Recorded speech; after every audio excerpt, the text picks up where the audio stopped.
উৎসবের মৌসুমের মধ্যেই এই মুহূর্তে কিন্তু চিন্তা বাড়াচ্ছে ডেঙ্গি, কারণ আক্রান্তের সংখ্যা বাড়ছে, হাসপাতালে ভর্তির সংখ্যা বাড়ছে। আর এরই মধ্যে কিন্তু ডেঙ্গি যাতে রোধ করা যায়, ডেঙ্গি দমনের নির্দেশ দিচ্ছেন রাজ্যের মুখ্য সচিব মনোজ পান্ত। তিনি প্রত্যেকটা জেলাকে সতর্ক করছেন। আর এই গোটা বিষয় নিয়ে ইতিমধ্যে কলকাতা পুরসভাও একেবারে ময়দানে নেমে পড়েছে।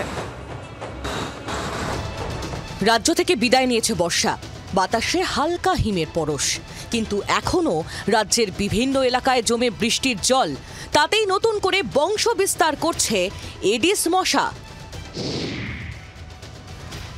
পুজোর পরই রাজ্যে মাথাচাড়া দিয়েছে ডেঙ্গি, বিভিন্ন হাসপাতালে বাড়ছে আক্রান্তের সংখ্যা। ডেঙ্গি আক্রান্তের নিরিখে শীর্ষে মুর্শিদাবাদ, তারপরই কলকাতা ও উত্তর ২৪ পরগনা। পরিস্থিতি মোকাবিলায় দ্রুত ডেঙ্গি বিরোধী কর্মসূচি গ্রহণ করার নির্দেশ মুখ্য সচিব মনোজ পান্থের। কলকাতায় এখনো পর্যন্ত জানুয়ারি থেকে প্রায় ৭০০-র বেশি ডেঙ্গি আক্রান্ত হয়েছে। শুধু তাই নয়, দেখা যাচ্ছে গত ৩০ দিনেই আক্রান্তের সংখ্যাটা বেড়ে দাঁড়িয়েছে ২৫০-এর অধিক। এই অবস্থায় স্বাভাবিকভাবেই মুখ্য সচিবের তরফ থেকে নির্দেশ দেওয়া হয়েছে ৫টি জেলাকে, তার মধ্যে রয়েছে কলকাতাও।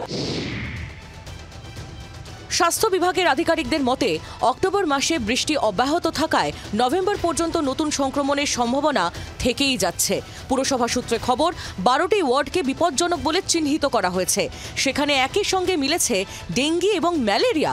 সেগুলির মধ্যে অন্যতম বালিগঞ্জ পার্ক রোড, পাম অ্যাভিনিউ, তপসিয়ার কিছু অংশ রয়েছে, খিদিরপুর ও আলিপুরের কিছু অংশ। তালিকায় হালতু, আনন্দপুর ও মুকুন্দপুরও। কলকাতা পুরসভার তরফ থেকে কর্মীদের যেমন সতর্ক করা হয়েছে, একই সঙ্গে যে কোনো জায়গায় ময়লা ফেলা বা যে কোনো জায়গায় আবর্জনা ফেলা, এই সমস্ত ক্ষেত্রে কলকাতা পুরসভা শুধু আর আবেদন নিবেদনে থেমে থাকবে না, সেক্ষেত্রে ফাইন পর্যন্ত হতে পারে বলে পুরো আধিকারিকদের তরফে জানা যাচ্ছে। ক্যামেরায় অমিতের সঙ্গে রক্তিমা দাস, জি ২৪ ঘন্টা, কলকাতা।